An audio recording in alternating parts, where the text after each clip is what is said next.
Alors, nous en sommes à lire la page Wikipédia de People and Baby. Donc, euh, accusation de maltraitance. À l'été 2022, les médias relaient les témoignages de parents et de salariés du groupe déplorant la gestion de People and Baby. Ces prises de parole font suite à la mort d'un enfant, en tout cas d'une enfant, de 11 mois, Lisa, paix à son âme, tuée le 22 juin 2022 par une employée d'une micro-crèche People and Baby de Lyon, qui lui a fait ingérer un produit ménager excédé par les pleurs du nourrisson. C'est là où je comprends plus rien, quoi. Franchement, je comprends pas. Cette personne qui a assassiné ce bébé, je comprends pas. C'est à quel moment, quand tu t'énerves après quelqu'un, tu lui fais ingérer du poison, et surtout en tant qu'adulte, etc., et en tant qu'adulte responsable de cet enfant. Bizarre ça. J'arrive pas. Euh, et donc, à la suite de la révélation de l'affaire, les témoignages sont relayés dans les médias. Un ancien cadre responsable opérationnel chez People and Baby estime que le groupe est aussi responsable car il ne s'apprête pas à la sécurité physique et mentale de ses collaborateurs. En gros, ils les exploitent, en fait. C'est l'idée qu'ils n'ont pas les conditions de travail nécessaires pour accomplir à bien leur mission. En l'occurrence, il leur faudrait par exemple maximum, je crois, par adulte, 5 à 6 enfants maximum, mais je crois que. Voilà, voilà ça doit être ça. Or, bah, c'est comme dans l'éducation nationale française, il y a des gros soucis du même ordre en fait. Enfin, à moindre échelle. Parce que c'est quand même un peu un âge plus, plus mature, on va dire, plus responsable. Donc, tandis que d'autres collaborateurs dénoncent un manque de personnel, bah, c'est pareil en fait, c'est même c'est ce que j'ai dit. Une trop forte pression exercée sur les employés, ouais, et font état d'actes de maltraitance envers des enfants. Alors c'est ça que je comprends pas. Quand tu t'énerves après ton employeur, tu vas pas. Enfin, à aucun moment tu vas aller t'en prendre à des enfants et encore plus des enfants dont tu as la charge, quoi.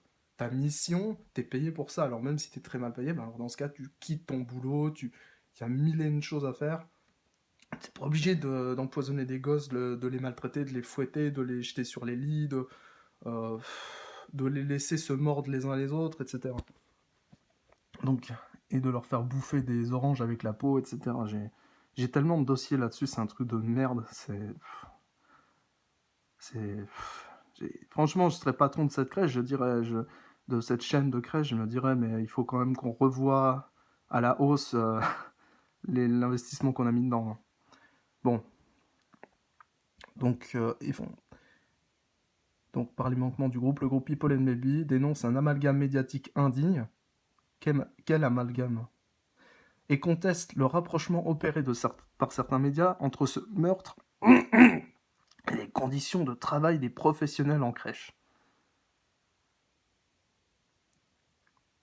Oui, bah, après, ouais, comme je l'ai dit, c'est pas parce que t'es maltraité, c'est pas parce que t'es maltraité par ton patron que tu vas te venger sur des petits quand même. Surtout dont tu as la charge. Donc voilà. Donc là, je suis à moitié d'accord, mais après, ça n'empêche pas que le patron, il est responsable devant, j'allais dire, devant Hachem, devant Dieu, devant Allah. Voilà. Peut-être encore plus que devant la loi. Il réagit, enfin la loi des hommes, quoi. Il réagit et réfute ces témoignages qualifiés d'invérifiables. Ça les arrange bien. Il est révélé dans la presse d'autres cas de maltraitance. Ah, il y en a tellement, si tu savais. Dans les crèches People and Baby, un enfant de 4 mois retrouvé en décembre 2021 avec des traces de coups dans une crèche lyonnaise. Un enfant présente en mai 2021 des bleus à la base du cou. Je crois qu'il s'est fait mordre, hein. Des lésions d'empoignement sur le bras, des hématomes intercostaux et des griffures comme si c'était échappé et qu'on l'avait rattrapé. D'accord. Et un autre qui se tétanise et fait des crises de pleurs. Il est traumatisé, quoi. Dans une crèche à Villeneuve-d'Ascq. À Bordeaux, une crèche est fermée par la préfecture le 19 juillet 2022 à cause de cris et paroles inappropriés proférés lors de sorties par 3 employés de l'établissement. Ils ont crié quoi? Et d'un rapport d'un médecin de la protection maternelle et infantile dénonçant notamment un mal-être des enfants. Bah, tu m'étonnes. Une décision que le réseau de crèches privées avait tout de suite contestée. Finalement, au lieu du 19 octobre initialement prévu, la structure a été autorisée à rouvrir après, avec un mois d'avance. Ah bah...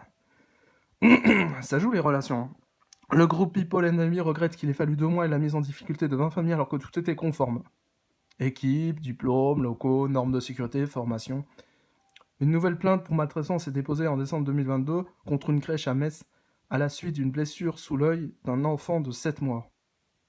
De son côté, le groupe conteste les faits et maintient que le bébé s'est réveillé de la sieste avec l'œil rouge. C'est douteux, franchement c'est douteux. Même si l'enfant souffrait d'une quelconque maladie rare, franchement c'est ultra douteux quand même, permettez. Sur la même période, trois autres enfants de la crèche ont développé des conjonctivites. Ok.